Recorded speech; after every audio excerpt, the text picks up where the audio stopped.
Hello guys, welcome to my YouTube channel Pahadi teacher. आज का topic है रियल नंबर, वास्तविक संख्याएं। ये है क्लास 10th का। आज पढ़ेंगे हम प्रश्नावली 1.2। इसका पहला सवाल है, निम्नलिखित संख्याओं को अभाज्य गुणनखंडों के गुणनफल के रूप में व्यक्त कीजिए। इसका पहला पार्ट है 140। 140 को हमने अभाज्य गुणनखंडों के गुणनफल के रूप में इसको व्यक्त करना है। सबसे पहले 140 का फैक्टर करेंगे। 140 में 2 का भाग जाएगा 70 बार, फिर 70 में 2 का भाग देंगे हम 35 बार, और 35 में 5 का भाग जाएगा 7 बार, तो 7 आ जाएगा इसका अभाज्य संख्या। फिर इसको गुणनखंड के रूप में व्यक्त करेंगे तो 140 बराबर हो जाएगा 2 गुणा 2 गुणा 5 गुणा 7, यानी कि 2 का स्क्वायर गुणा 5 का 5 गुणा 7। ठीक है, तो ये हो जाएगा 140 बराबर 2 का स्क्वायर गुणा 5 गुणा 7। अब करेंगे हम इसका दूसरा सवाल 156। सबसे पहले 156 के अभाज्य गुणनखंड कैसे निकालेंगे। 156 में 2 का भाग जाएगा 78 बार, फिर इसमें 156 में 2 से भाग देंगे तो 78 आएगा, 78 में 2 से भाग देंगे तो 39 आएगा, 39 में 3 से भाग देंगे तो 13 आएगा, तो 13 क्या हो जाएगा इसके अभाज्य संख्या। फिर इसको फैक्टर में गुणनखंड के रूप में व्यक्त करेंगे। 156 बराबर हो जाएगा 2 गुणा 2 गुणा 3 गुणा 13। 156 बराबर 2 का स्क्वायर गुणा 3 गुणा 13। अब हम इसका तीसरा सवाल करेंगे 3825। इसका निकालेंगे अभाज्य गुणनफल के रूप में इसको हम व्यक्त करेंगे। सबसे पहले 3825 का हम अभाज्य गुणनखंड के रूप में व्यक्त करेंगे तो 3 का भाग जाएगा तो आएगा 1225, तो इसका भागफल आएगा 1225 में 3 का भाग देंगे तो इसका आएगा 425, और 425 में 5 से भाग देंगे तो ये आएगा 85, और 50 में 5 से भाग देंगे तो ये आएगा 17। 17 हो जाएगा इसका अभाज्य संख्या। फिर इसको हम अभाज्य गुणनफल के रूप में व्यक्त करेंगे। 3825 बराबर हो जाएगा 3 गुणा 3 गुणा 5 गुणा 5 गुणा 17। ये हो जाए 3825 बराबर 3 का स्क्वायर गुणा 5 का स्क्वायर गुणा 17। अब हम इसका चौथा पार्ट करेंगे 5005। 5005 में 5 का भाग देंगे तो इसका आएगा 1001, फिर इसमें 7 का भाग देंगे तो ये आएगा 143। 143 में 11 का भाग देंगे ये आएगा 13, तो 13 क्या आ जाएगा इसका अभाज्य संख्या। इसका फैक्टर करेंगे तो 5005 बराबर 5 गुणा 7 गुणा 11 गुणा 13। फिर हम करेंगे इसका चौथा सवाल है 7429।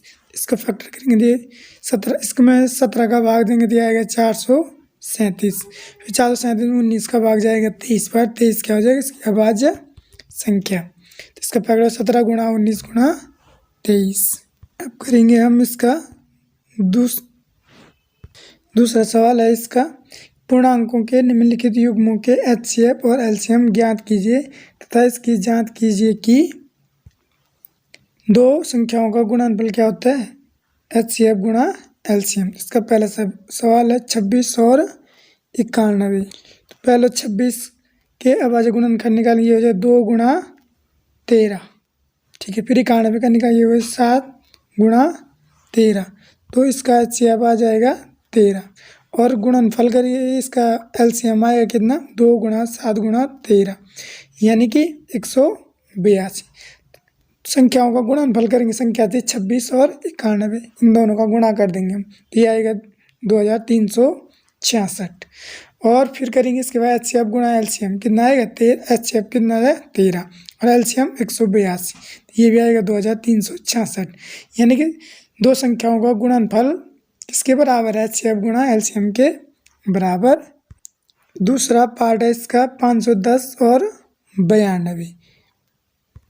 पहले 92 के अभाज्य गुणनखंड निकालेंगे, ये हो जाएगा 2 गुणा 2 गुणा 13 बराबर, ये हो जाएगा 2 की घात 2 गुणा 23 की घात 1। फिर हम 510 का निकालेंगे तो ये हो जाएगा 2 गुणा 3 गुणा 5 गुणा 17, ये हो जाएगा 2 की घात 1 गुणा 3 की घात 1 गुणा 5 की घात 1 गुणा 17 की घात 1। तो इसका HCF कितना आएगा 2, क्योंकि HCF कैसे निकालते हैं, जो दोनों संख्याओं में क्या हो कॉमन हो, सार्वनिष्ठ हो। इसमें भी 2 है और इसमें भी 2 है, इसका HCF क्या हो जाएगा 2। अब आज गुणनखंडों का अधिकतम घातों में गुणनफल का मतलब है इसका LCM निकालेंगे हम। ये जाएगा 2 की घात 2 गुणा 3 की घात 1 गुणा 5 की घात 1 गुणा 17 की घात 1 गुणा 23 की घात 1 बराबर ये आएगा 23,460, जो इसका क्या होगा LCM। अब हम इसका तीसरा पार्ट करेंगे 336 और 54 के गुणनखंड निकालेंगे तो क्या आएगा 2 गुणा 3 गुणा 3 गुणा 3 बराबर 2 की घात 1 और 3 की घात कितनी 3। फिर 336 के अभाज्य गुणनखंड करेंगे हम, तो ये आ जाएगा 2 गुणा 2 गुणा 2 गुणा 2 गुणा 3 गुणा 7, यानी कि बराबर 2 की घात 4 गुणा 3 की घात 1 गुणा 7 की घात 1। इन दोनों में देखो कॉमन क्या है इन दोनों में 6, एक 2 इसमें कॉमन है और इसमें भी है, 3 इसमें भी है और इसमें भी है, यानी कि 2 गुणा 3 HCF क्या हो जाएगा इसका 6। फिर इनका LCM निकालेंगे, LCM क्या होगा 2 की घात 4 गुणा 3 की घात 3 गुणा 7 बराबर 16 गुणा 27 गुणा 7 बराबर ये होगा 3024। ये इसका क्या हो जाएगा LCM। LCM कैसे निकालते हैं, जो इनमें कॉमन हो उसको तो लेते ही हैं, जैसे इसमें 2 की घात 4 कॉमन नहीं है इंटू 3 की घात 3, जो अधिकतम घात होती है उसको हम लेते हैं, ठीक है। तो ये हो जाएगा संख्याओं का गुणनफल बराबर 54 गुणा 336 बराबर आएगा 18,144। फिर HCF गुणा LCM, HCF कितना है 6, LCM आया 3024, तो बराबर ही हो जाएगा 18,144।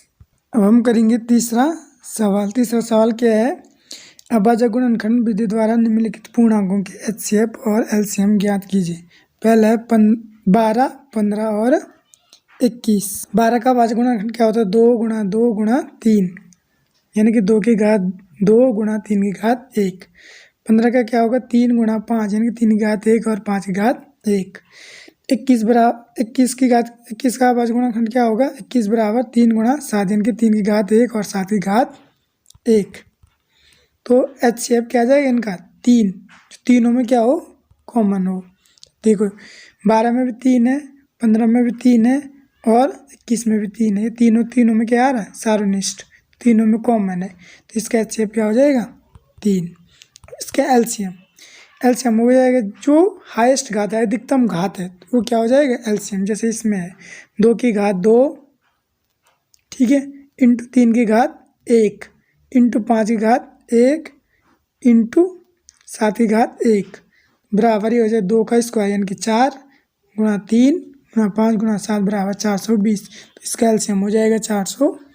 अब हम इसका दूसरा पार्ट करेंगे 17, 23 और 29। 17 का अभाज्य गुणनखंड क्या होता है 1 गुणा 17 बराबर ही हो जाएगा 1 इंटू 17 की पावर 1। 23 का 1 इंटू 23, यानी कि 1 इंटू 23 की घात 1, ठीक है। फिर 29 का करेंगे, 29 बराबर हो जाएगा 1 इंटू 29 बराबर, यानी कि 1 इंटू 29 की घात 1। तो इन तीनों में कॉमन क्या है 1, इसका HCF क्या हो जाएगा 1 और LCM जाएगा 17 की घात 1 इंटू 3 की 23 की घात 1 इंटू 29 की घात 1 बराबर ही हो जाएगा 17 इंटू 23 इंटू 29, यहाँ पे 23 है, ठीक है। तो ये बराबर हो जाएगा 11,339। अब हम करेंगे इसका तीसरा सवाल 8, 9 और 25। तो 8 का अभाज्य गुणनखंड क्या 2 गुणा 2 गुणा 2, यानी कि 2 की घात 3। फिर 9 का करेंगे, 9 का 3 गुणा 3, यानी कि 3 की घात 2। 25 का 5 गुणा 5, यानी कि 5 की घात 2। इन तीनों में कॉमन क्या है 1, तो HCF क्या आ जाएगा इसका 1, ठीक है। और LCM हो जाए 2 की घात 3 गुणा 3 की घात 2 गुणा 5 की घात 2 बराबर क्या हो जाएगा 8 गुणा 9 गुणा 25 बराबर ही हो जाएगा 1800, ठीक है, यहाँ पे बराबर होगा। अब हम चौथा सवाल करेंगे HCF 306 और 657 बराबर 9, ठीक है। HCF दे रखा है 306 और 657 का 9 और LCM निकालना है हमने। 306 और 600 हो गया, एलसीएम क्या करना हमने ज्ञात करना है। ठीक है, इसको सॉल्व। HCF दे रखा 306 और 657 का 9, तो ये हो जाए 306 और 657 का HCF कितना है 9। तो संख्याओं का गुणनफल क्या बराबर क्या होता है HCF गुणा LCM। तो संख्याएं क्या दे रखी 306 गुणा 657 बराबर HCF है 9, तो ये हो जाएगा 9 गुणा LCM। तो यहाँ से हम LCM का मान निकाल लेंगे। ठीक है, तो ये हो जाएगा LCM बराबर 306 गुणा 657 और ये 9 इसके बट्टे में चला जाएगा, तो बराबर ही होगा 306 गुणा 73। ये 9 से काटेंगे तो ये 73 बढ़ जाती आएगा 22,338। अब करेंगे हम 5वां सवाल। जांच कीजिए कि क्या किसी प्राकृतिक संख्या n के लिए संख्या 6n अंक 0 पर समाप्त हो सकती है। सॉल्व करेंगे। यदि 6n जहाँ n क्या है एक प्राकृतिक संख्या है। प्राकृतिक संख्या क्या होती है 1 जो 1 से स्टार्ट होती है। ठीक है, का मान एक ऐसी संख्या जिसमें इकाई का अंक क्या है 0 है, तो 6n क्या हो जाए 5 से विभाज्य होगा।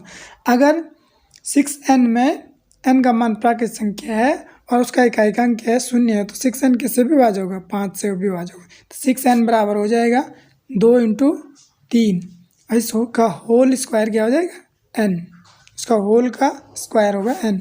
ठीक है, 6n का कोई गुणनखंड 5 नहीं हो सकता क्योंकि 6n अंक 0 पर समाप्त नहीं हो सकता।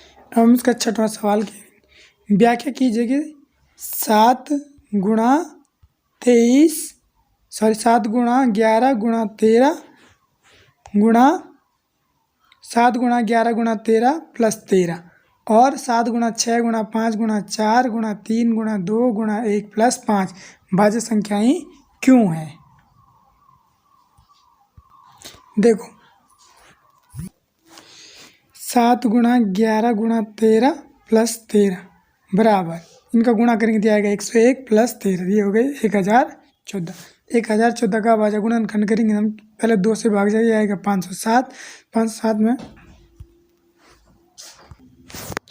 7 × 11 × 13 प्लस 13 बराबर हो गया क्या 101 प्लस 13 बराबर 1014। ठीक है 114। अब देखो इसका अभाज्य गुणनखंड करेंगे हम, तो क्या आएगा इसका अभाज्य गुणनखंड। पहले 2 का भाग जाएगा तो आएगा 507, फिर 3 से भाग देंगे तो आएगा 169 यानी कि 169, फिर 13 का भाग देंगे फिर ये आएगा 17। ये क्या है अभाज्य संख्या या प्राइम नंबर्स। ठीक है,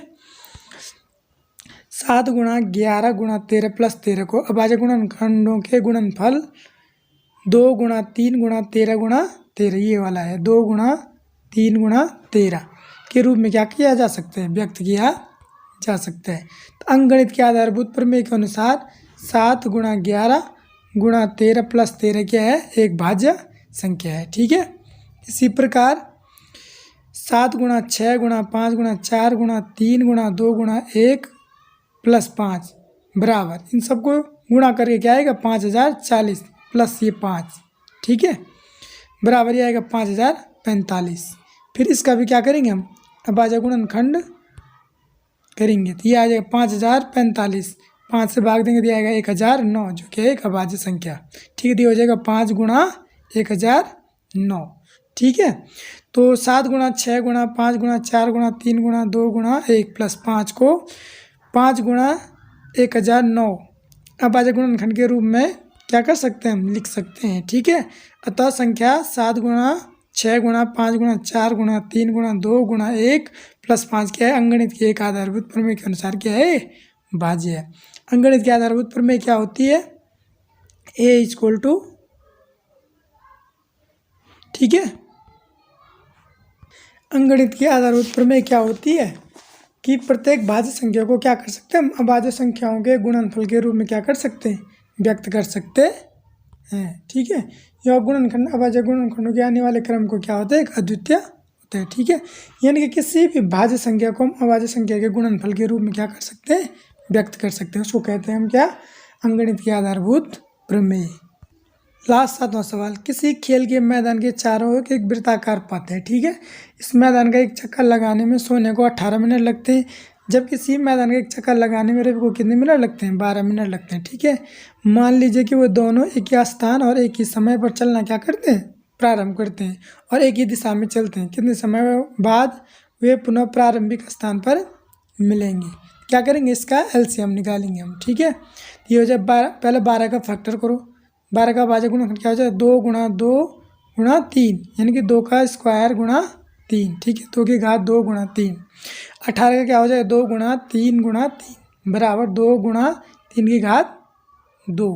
ठीक है, या 3 स्क्वायर भी बोल सकते हैं इसको। ठीक है, एलसीएम बराबर 2 स्क्वायर इंटू 3 स्क्वायर, मतलब 2 की घात 2 इंटू 3 की घात 2 बराबर 4 गुणा 9 यानी कि 36। तो वो 36 मिनट बाद क्या ना प्रारंभिक स्थान पर मिलेंगे वो। ठीक है, thanks for watching my videos. अगर आप लोगों को वीडियो अच्छी लगी हो तो लाइक, कमेंट, सब्सक्राइब और शेयर करें। Thanks you.